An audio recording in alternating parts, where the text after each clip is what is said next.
civilmedia.mk. Слободно, независно, отворено.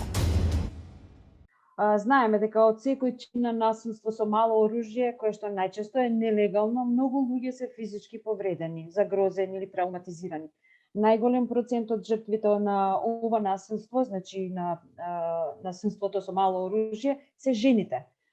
Тие се премногу често заканувани, навредувани, напаѓани, повредувани, па и убиени од мажи кои користат мало оружје.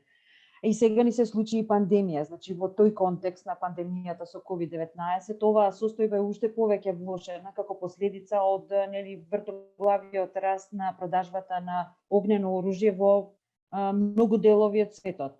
Како резултат од здравствената и резултирачка социоекономска криза со која што се соочи и се соочува се уште светот, се надеваме дека набрзо ќе спласне и ова.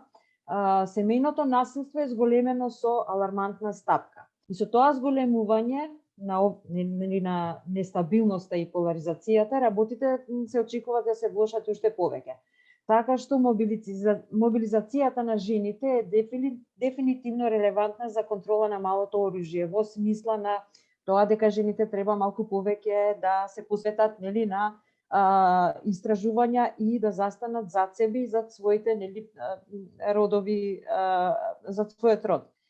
Огромното мнозинство на глобалното огнено оружје, односно приближно, ова е од некакви статистики што ги пронајдов, приближно 85% од познатото оружје припаѓа на цивилни сопственици. Значи, повеќе од 850 милиони од нив во ширум светот. Значи, цивилната собственост исто така најбрзо растечка на пазарот, бидејќи потребувачите купуваат повеќе мало оружје, затоа што поранешното воено оружје и оружјето за спроведување на законот постепено се префрла во рацете на цивилите. Зошто го кажувам ово? Затоа што и насловот на нашиот настан денеска, дел од насловот, кој што е фактички многу важен, гласи се е поврзано.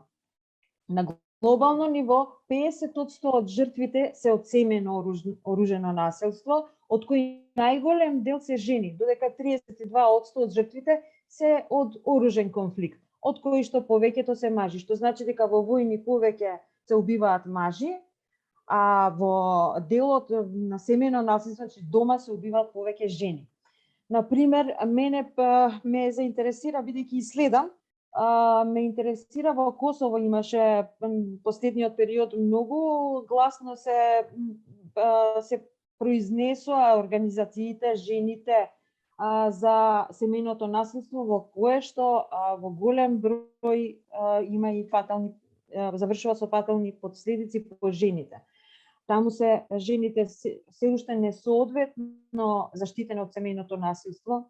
Значи, во многу случаи континуираното семејно насилство завршува со убиство од најчесто нелегално оружје. Мислам, тука е знак прашални, бидејќи не знаеме точно, меѓутоа од нелегално, и тоа од страна на интимен партнер, значи сопруг кон сопруга. Значи, органите на редот, односно полицијата, најчесто не ги третира соодветно жените кои бараат законска помош и неретко тоа насилство преминува во фатално со оружје. Во голем дел од случаите кои стигнуваат до судските органи, го зборувам за Косово сега, за кај нас е малку поинаку, и тоа тука сме некаде, во голем дел од случаите кои стигнуваат до судските органи, предметите се влечат или се судат во корист на мажите, што веќе во Косово станува предмет на големи општествени пребирања и свесност зашто да се бара одговорност од соодветните државни органи. Прашањето за оружјето во домот е суштински поврзано со поширокото прашање на разоружувањето. Од скоро 900 милиони мало оружје во светот, денес повеќе од 75% се во рацете на приватни лица, а повеќето од нив се мажи. civilmedia.mk. Слободно, независно, отворено.